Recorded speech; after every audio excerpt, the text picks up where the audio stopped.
Hello everyone, मैं doctor चंचल गुप्ता। आज हम बात करेंगे नियोनेटल जॉन्डिस के बारे में।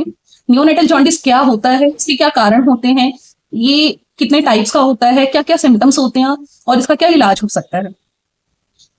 तो आइए हम बात करते हैं नियोनेटल जॉन्डिस के बारे में। तो नियोनेटल जॉन्डिस बेसिकली बच्चे के जन्म के 48 से 72 घंटे में लगभग 60% बच्चों में दिखा जा सकता है। ये बहुत ही कॉमन होता है।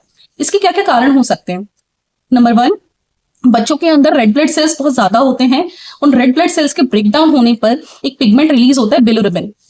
वो जाकर स्किन में और आईज में डिपॉजिट हो जाता है और उससे बच्चा पीला दिखाई देने लग जाता है। तो इसको हम बोलते हैं नियोनेटल जॉन्डिस। दूसरा कारण क्या होता है, माँ और बच्चे का जो ब्लड ग्रुप है वो मिसमैच्ड हो। यानी कि एग्जांपल लेके चलें तो माँ का ब्लड ग्रुप जैसे ओ है और बच्चे का ब्लड ग्रुप ए या बी में से है, तो भी बच्चे को नियोनेटल जॉन्डिस होने का खतरा बना रहता है। तीसरा, बच्चा प्री मैच्योर हो, यानी माँ की जो डिलीवरी है वो समय से पहले हो गई है, प्रीटर्म डिलीवरी हो गई है, बच्चा बहुत कमजोर है, उसे सांस ठीक से नहीं आ रही है या उसका वजन बहुत कम है, तो ऐसे बच्चों में नियोनेटल जॉन्डिस होने का खतरा बना रहता है।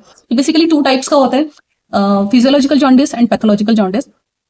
फिजियोलॉजिकल जॉन्डिस बहुत डेंजरस टाइप का नहीं होता है। इसमें बच्चे में जो पीलापन आता है वो 2 से 3 दिन के बाद डेवलप होता है, जो कि अपने आप ठीक भी हो जाता है। बहुत ज्यादा टेस्ट की जरूरत नहीं पड़ती है, बहुत ज्यादा ट्रीटमेंट की जरूरत नहीं पड़ती है। इसमें बच्चा सिक नहीं होता है, थोड़े दिन में अपने आप ही ठीक हो जाता है या छोटी मोटी ट्रीटमेंट से अपने आप ही ठीक हो जाता है। लेकिन पैथोलॉजिकल जॉन्डिस जो होता है वो बहुत ही डेंजरस टाइप का होता है।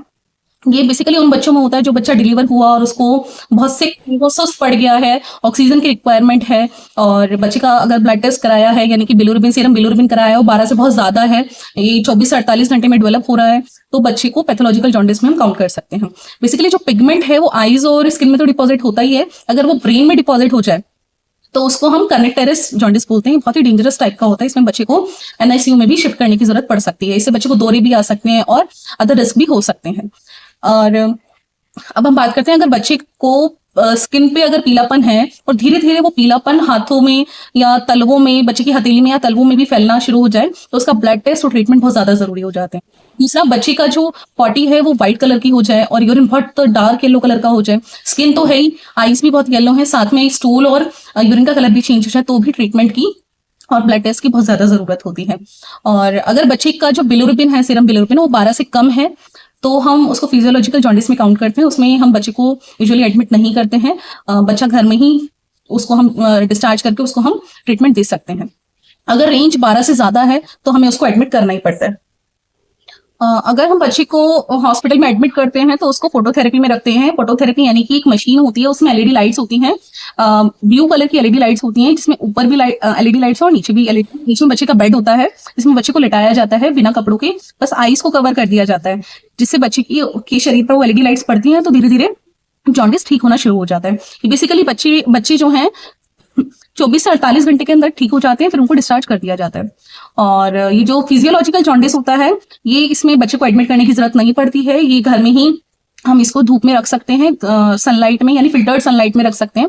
बच्चे को डायरेक्टली धूप में नहीं रखना है, इसको उसके ऊपर कोई कॉटन का कपड़ा या दुपट्टा डालकर रखें, क्योंकि बच्चे की जो स्किन है बहुत सेंसिटिव होती है, उसमें सनबर्न होने का खतरा बना रहता है और बच्चा डिहाइड्रेटेड भी हो सकता है। तो बच्चे को time to time mother feed पे रखिए, या फॉर्मूला मिल्क दे रहे हैं तो उस पर रखिए। दूसरा, फिर भी अगर बच्चे के अंदर पीलापन बढ़ता जा रहा है धीरे धीरे, तो अपने डॉक्टर से जरूर दिखाएं। और कुछ मिथ्स होते हैं कि बच्चे को पीला नहीं पहनाना है, या मदर को पीला नहीं पहनाना है, या मदर को कुछ पीला खाने को नहीं देना है। तो ये सब मिथ्स हैं। इन सब चीजों पे फोकस ना करके बच्चे के और माँ के ऊपर फोकस करें, सही इलाज पे, सही ट्रीटमेंट पे फोकस करें। Thank you.